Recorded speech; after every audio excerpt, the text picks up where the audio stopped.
हर हर महादेव, जय श्री राम सभी को। Welcome back to the channel. This video is for BA 5th semester students. ये paper 1 है आपका हिंदी का, ठीक है। तो पेपर 1 का जो हमारा फर्स्ट टॉपिक है वो है हमारा काव्य प्रयोजन। तो हम इसके बारे में जानेंगे, फिर क्या क्या डिफरेंट हमारे जो आचार्य हैं उन्होंने क्या बोला है इस पर, उनके व्यूज़ क्या हैं, ये सारी चीज़ें हम लोग जानेंगे, ठीक है। तो देखो, बेसिकली काव्य प्रयोजन का मतलब होता है काव्य रचना का उद्देश्य। सिंपली देखो, जब कवि कोई भी चीज़ का सृजन करता है तो उसमें कोई ना कोई उद्देश्य हमेशा छिपा ही होता है। जैसे फॉर एग्ज़ाम्पल, जो पुराने ज़माने के लोग जब लिखते थे, अगर मैं इंग्लिश लिटरेचर या हिंदी लिटरेचर की बात करूँ तो हमारा इंडियन लिटरेचर और वेस्टर्न लिटरेचर बहुत ही ज़्यादा डिफ़र करता है। जैसे जब हम अपने कालों के अकॉर्डिंग देखेंगे, फॉर एग्जांपल जब हम देखेंगे भक्ति काल के लोग जो राइट कर रहे हैं उसका रीज़न क्या था, तुम बताओ। अगर कबीर दास जी कोई रचना लिख रहे हैं तो वो किस लिए लिख रहे हैं? वो समाज में जो फैली हुई बुराइयां हैं उनको हटाने के लिए लिख रहे हैं। वो इसलिए लिख रहे हैं ताकि लोगों का भला हो सके, उन्हें अच्छी अच्छी बातें सिखा रहे हैं अपने दोहों के माध्यम से। तो जो भी हम लोगों ने अभी तक कबीर दास को पढ़ा है वो क्या पढ़ा है? एक कवि से ज़्यादा वो एक समाज सुधारक के रूप में दिखे हैं।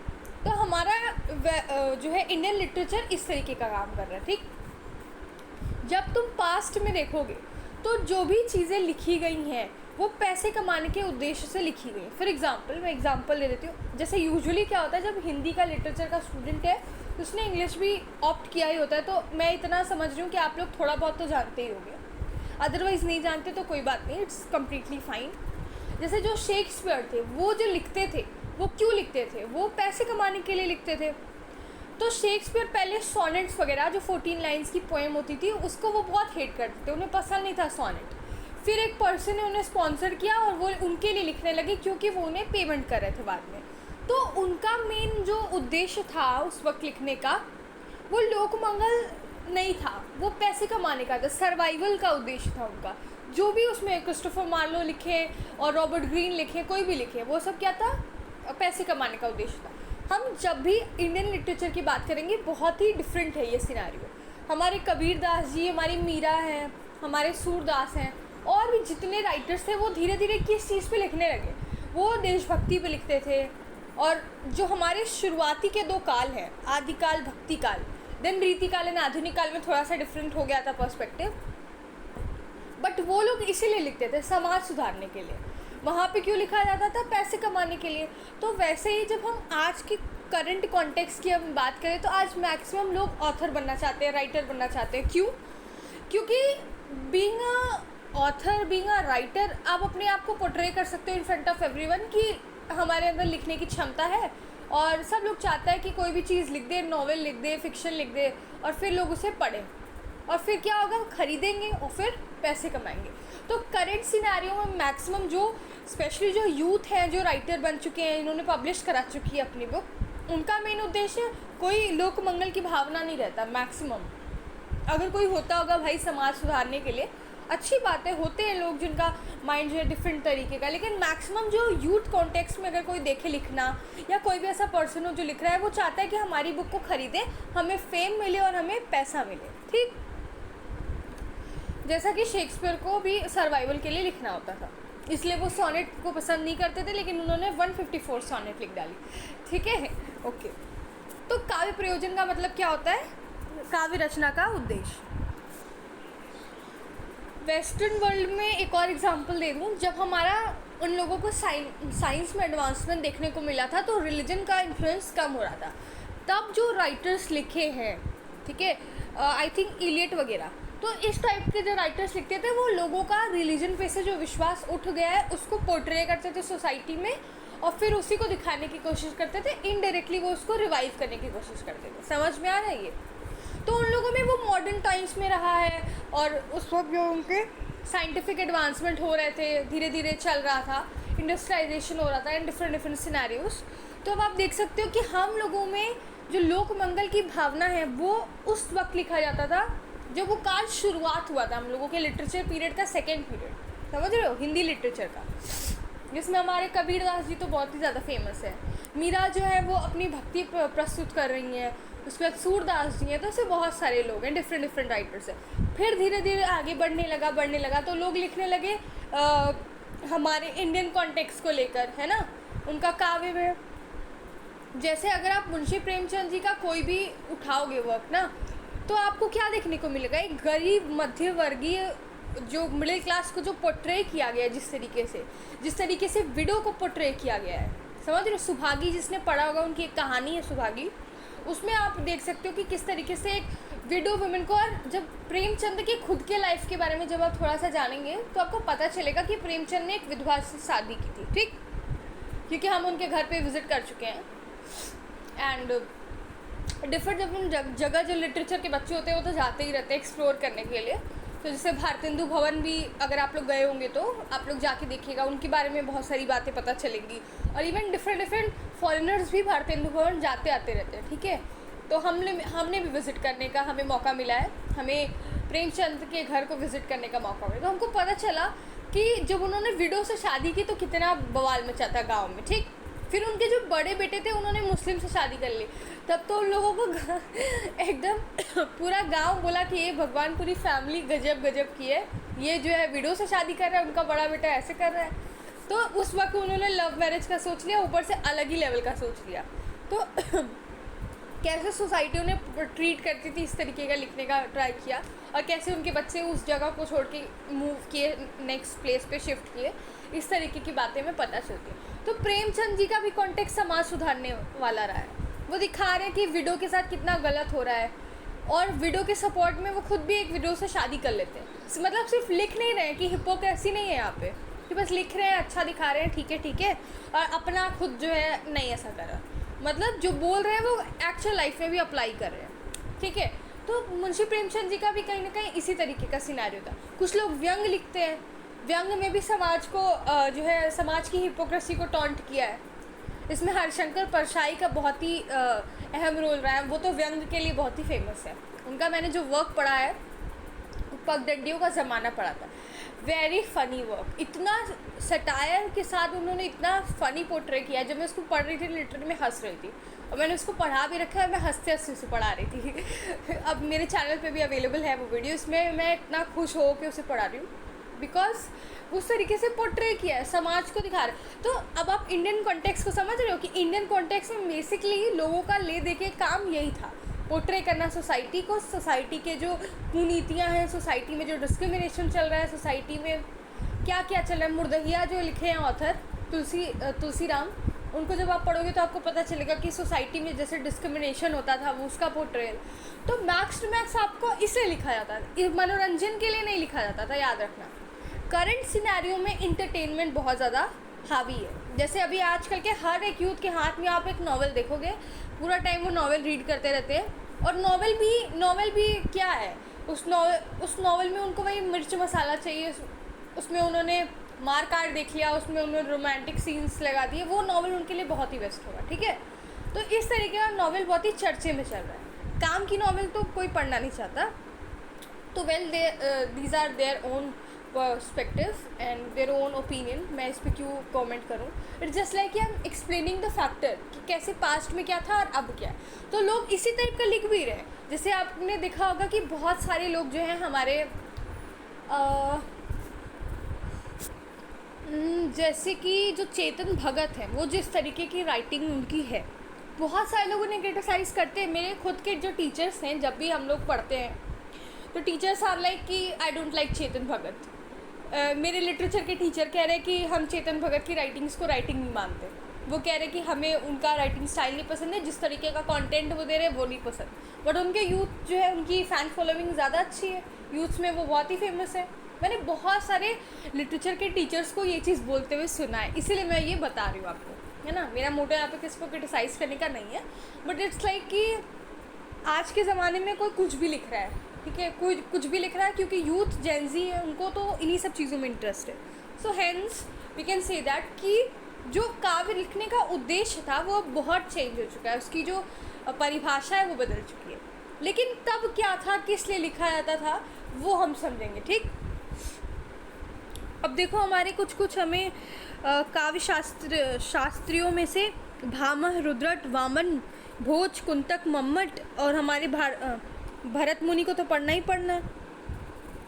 तो इसमें हम लोग सबसे पहले पढ़ेंगे भरत मुनि को, ठीक है।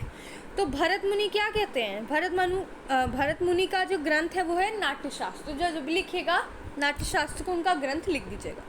उन्होंने क्या कहा है कि धर्म, यश, आयु का साधक, हितकारक, बुद्धिवर्धक तथा लोकोपदेश होता है। यानी इन्होंने क्या बताया है काव्य का उद्देश्य? धर्म, यश, आयुष, लोकहित, बुद्धि, लोकोपदेश और क्या होता है? आयु का साधक। तो बेसिकली इसमें ये बोल रहे हैं कि जो हमारा कर्म है, जो हमारा धर्म है, यश है 2, आयु का साधक 3, हितकारक जो हमारा समाज का हित प्रदान करने वाला, बुद्धि को बढ़ाने वाला और लोग के लिए उपदेश हो। ये 5 तरीके की जो चीज़ें हैं, 5-6 चीज़ें हैं, 6, उन्होंने इसको क्या बोला है? ये है हमारा काव्य का उद्देश्य। काव्य लिखने का क्या उद्देश्य है? कि हम धर्म के लिए लिख रहे हो, यश के लिए लिख रहे हो, आयु का साधक है यानी हम आयुष के लिए लिख रहे हैं, फिर हम लोकहित के लिए लिख रहे हैं, लोक उपदेश के लिए लिख रहे हैं, बुद्धि बढ़ाने के लिए लिख रहे हैं। तो इस तरीके की जो चीज़ें हैं वो भरत मुनि ने कही हैं। अब जब भी आप कहीं भी लिखिएगा कुछ भी, तो ये जो मैंने कोटेशन को एकदम बढ़िया से एकदम कलर रंग बिरंगा कर दिया है, उसको आप अपनी कॉपी में लिखेंगे तो ही एग्जामिनर आपको मार्क्स देगा, अदरवाइज़ नहीं मार्क्स देगा। क्योंकि नॉर्मली तो मैं भी लिख दूँ, लेकिन फिर वो कहेगा कि भाई तुम्हें तो संस्कृत ही नहीं आ रहा है लिखने, तुम तो नहीं याद की हो, तो तुम्हें कैसे पूरा मार्क्स दे। तो 20 मार्क्स के क्वेश्चन में ज़रूर इस तरीके की चीज़ें होती हैं। तो टीचर जब तक कोटेशन नहीं देख लेता है, ब्लैक हेडिंग में आपको संस्कृत नहीं देख लेगा, आपको नंबर नहीं देगा, याद रखिएगा। तो पूरा नंबर उठाने के लिए लिखना पड़ता है। ओके, अब देखो आचार्य। अब एक चीज़ और, अब मैंने यहाँ पे तो भरत मुनि का भी प्रयोजन लिख दिया है, तो आप भी ऐसे ही एग्जाम कॉपी में मत लिखिएगा, आप आचार्य लगाइएगा। आचार्य भामा, आचार्य दंडी, आचार्य रुद्रट, समझ में आ रहा है? इस तरीके से लिखेंगे। अगर आचार्य नहीं लगाया तब आप उनका डिसरिस्पेक्ट करो, आपका उस पर भी नंबर कटेगा, याद रखिएगा। आगे बढ़ते हैं। भामस क्या बोलते हैं? धर्मार्थ काम मोक्षेषु वैक्षण्यम कलासु च करोति कीर्ति पीर्ति च साधु काव्य निबंधनम। ये वाला भी पढ़ देती हूँ जो भरत मुनि ने बोला है। धर्म्य यश मायुष्यम हितम बुद्धि विवर्धनम लोकोपदेशजननम नाट्यमेतद भविष्यति। तो इन्होंने ये सारी चीज़ों को कंबाइन करके एक संस्कृत का श्लोक दिया है, उसको जानना है। अब देखो भामह क्या बोलते हैं कि काव्य रचना का क्या उद्देश्य है? धर्म, अर्थ, काम, मोक्ष, इन 4 पुरुषार्थ की पूर्ति के लिए होता है। साथ ही साथ उन्होंने क्या बोला है? साथ ही साथ क्या है? कीर्ति, यश और प्रीति यानी कि आनंद, इनका भी काव्य प्रदान करने वाली होनी चाहिए। फॉर एग्जाम्पल कि आपने अब जैसे कोई टेक्स्ट लिखा, तो धर्म, अर्थ, काम, मोक्ष, अब आप आज के ज़माने में ये चीज़ तो हटा ही दीजिए क्योंकि आजकल ये नहीं लिख रहा है। 2 ही रीज़न हो सकता है, एक तो फन के लिए, आनंद के लिए, दूसरा यश के लिए यानी फेम के लिए, कि भाई मैं मर जाऊं बट मेरा टेक्स्ट भरो। अब हम ऐसे ही तो पढ़ते हैं, हम मुंशी प्रेमचंद जी का टेक्स्ट क्यों पढ़ रहे हैं? अगर वो अच्छा नहीं लिखते, अगर वो इतना ज़्यादा इतना डेप्थ में नहीं जाते, उनका वर्ड्स ऐसे होते हैं कि लोग पढ़ते पढ़ते रोते हैं गोदान कफन को, तो हम क्यों उन्हें पढ़ें? आज भी वो अमर है और आगे चल के भी अमर रहेंगे। क्यों? क्योंकि कीर्ति उनकी पूरी जग में जानी जाती है, बहुत फेमस है, हर जगह सब उन्हें जानता है। कोई रैंडमली कोई पर्सन होगा, अगर हिंदी लिटरेचर का आपको जानेगा तो कहेगा अच्छा बताओ प्रेमचंद जी का कितना टेक्स्ट पढ़ा आपने, समझ रहे हो? तो इस तरीके का उनका कीर्ति है, यश है जो हमेशा जाना जाएगा। और फिर क्या है? आनंद की प्राप्ति के लिए। तो जो आप लिख रहे हो वो आपको भी आनंद दे, दूसरों को भी आनंद दे जब वो पढ़े। साथ ही साथ धर्म, अर्थ, काम, मोक्ष की पूर्ति के लिए होता है। ठीक, अब आप देख लीजिए नेक्स्ट जो हमारे हैं वो है आचार्य वामन। ठीक है, आचार्य वामन ने क्या बोला है?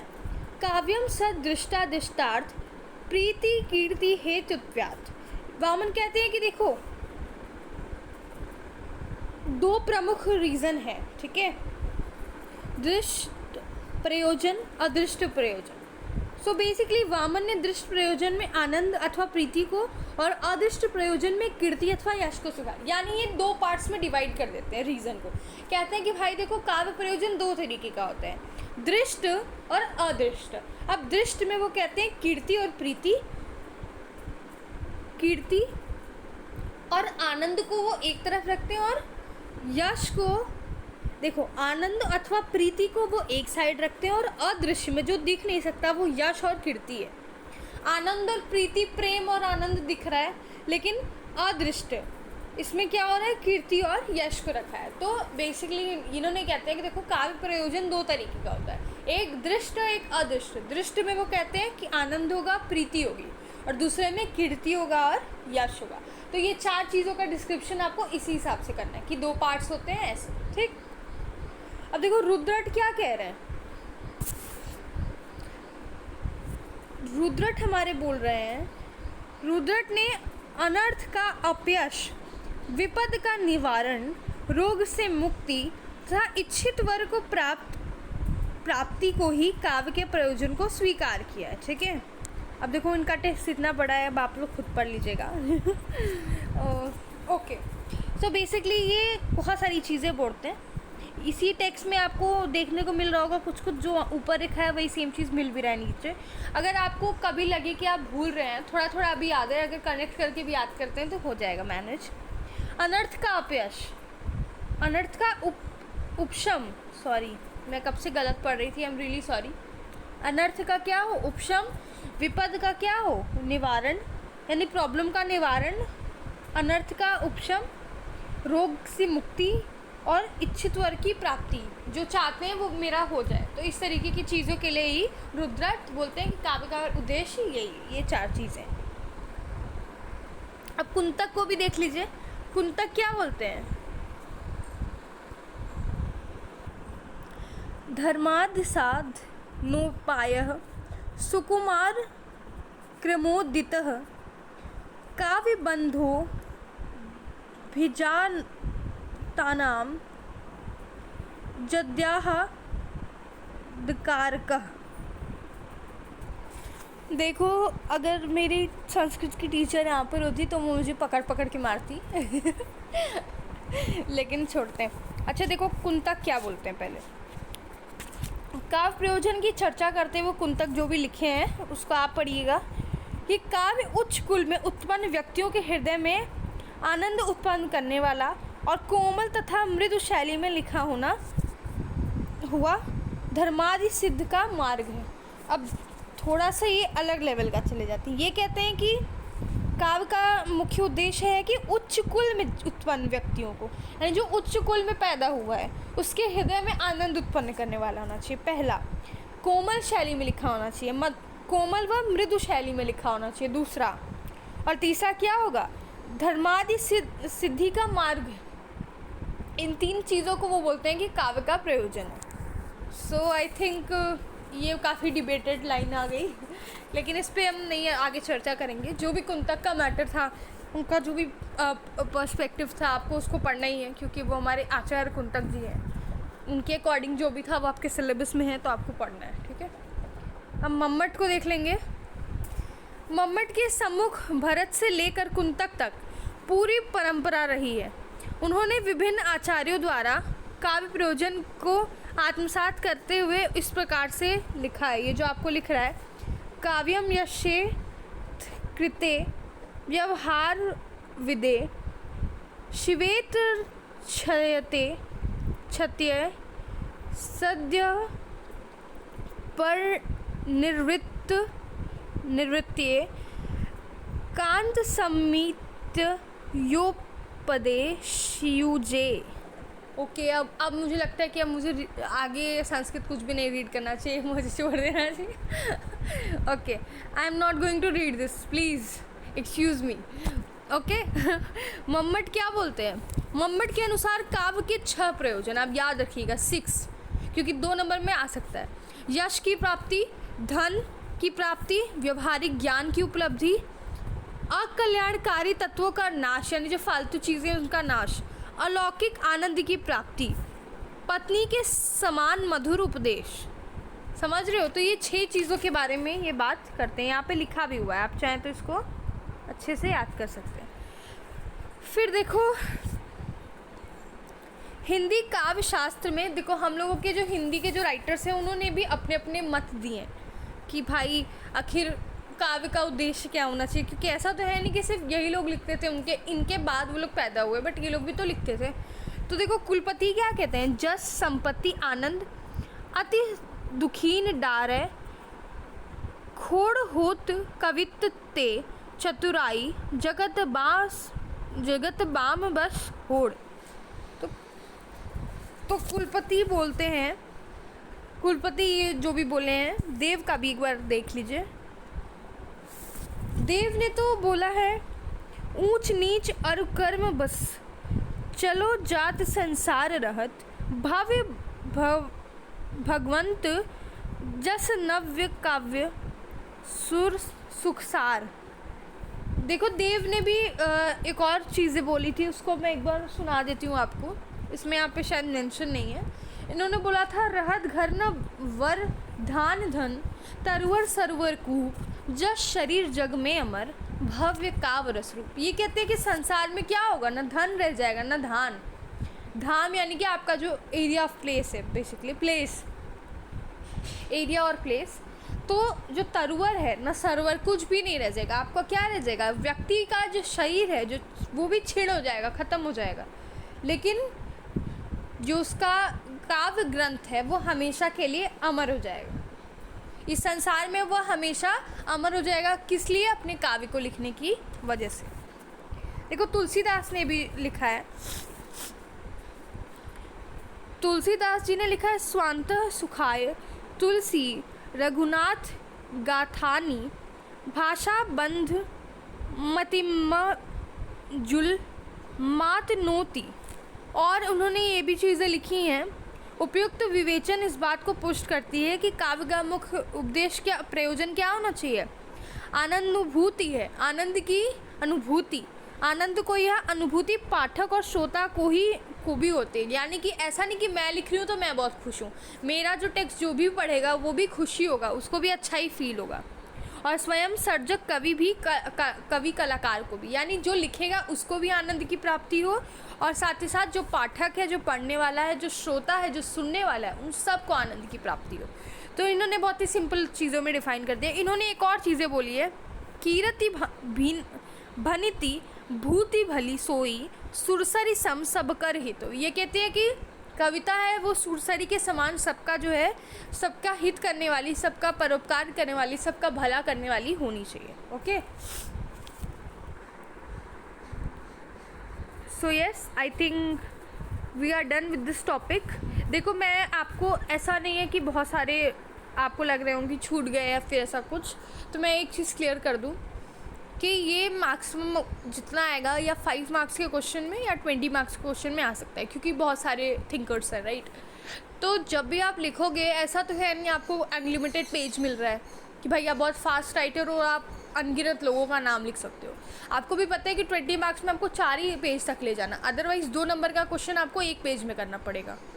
मतलब डिफ़िकल्ट होता है ना, जिस क्वेश्चन के में 2-2 अटैच करके लिखते हैं, काफ़ी लोगों को डिफ़िकल्टी होती है उसी में लिखने में। तो अगर आप 4-4 पेज जो है 20 मार्क्स के लिए काउंट करके रखो तो 4-4 8 हो जाएगा। बाकी के जो है उसमें आपको 5 मार्क्स के क्वेश्चन करने हैं, आई मीन 5 क्वेश्चन करने हैं, और उसके बाद ऊपर वाले में भी 5 क्वेश्चन करना है 2-2 नंबर का। तो उसी हिसाब से अपने पेज को काउंट करो। और जो भी मैंने अभी बताया ये इतना थोड़ा सा लग रहा है, जैसे ही आप अपने कॉपी में उतारने लगेंगे ना, अपने आप वो हो जाएगा, एक्सटेंड हो ही जाता है, क्योंकि सबकी राइटिंग अब इतनी छोटी तो आपकी राइटिंग होगी नहीं, आई गेस, है ना। नॉर्मली इंसान की तरह लिखते हो ना, तो सिंपल सी बात है, आपका वो पेज बढ़ेगा। आपको बस इतना ध्यान रखना है कि आप मीनिंग के साथ, अगर मान लो कोई 6 या 2 बोला है कि हम मेरे अकॉर्डिंग ये 6 है ये 2 है, उसको लिटरली ब्रैकेट में अलग से बना देना, क्योंकि मान लो एग्जामिनर का दिमाग ऑलरेडी ख़राब हो चुका है, तो अब वो तो पढ़ने के मूड में है नहीं, उसकी बैंड बच चुकी है कॉपी चेक करके, और अब वो खुन्नस निकालने ही वाला है। तुरंत आप अपनी कॉपी में शो कर दो, देखो मैंने पहले ही लिखा है, ज़्यादा मेहनत नहीं करना, तब उसका दिमाग थोड़ा ठंडा रहेगा, वो ठीक से कॉपी चेक करेगा, ठीक है। तो आपके जो 5th सेमेस्टर के एग्ज़ाम के लिए आपको all the best. I hope आपकी कॉपी अच्छी जगह जाए, चिंता करने की कोई ज़रूरत नहीं, मैं बस डरा रही थी, जस्ट चिल। एंड जो भी मैंने संस्कृत उल्टा सीधा पढ़ा है उसके लिए मैं पहले क्षमा मांगती हूँ, क्योंकि मैं आचार्यों को पढ़ा रही हूँ और अगर मैं संस्कृत गलत बोल रही हूँ तो उनकी आत्मा को कष्ट पहुँचेगा, इसलिए मैं आपको दिल से सॉरी बोलती हूँ एंड सारे बच्चों को जिन्होंने उल्टा सीधा सुना है। ठीक है, alright guys, thank you so much for watching this video. I hope आपके नोट्स बनाने के लिए इनफ होगा। हम पेपर 2 का भी पढ़ा रहे हैं, पेपर 1 का भी पढ़ा रहे हैं, तो आप लोग उससे पढ़ के जाइएगा। अगर आपको अच्छी लगी वीडियो तो लाइक करिए, अदरवाइज़ आपको लगे कि कोई चीज़ें इम्प्रूव करनी है, हमको सही नहीं लगा, तो comment section is all yours, right? You can give me feedback, I am very open to this, right? Thank you very much guys, जय हिंद।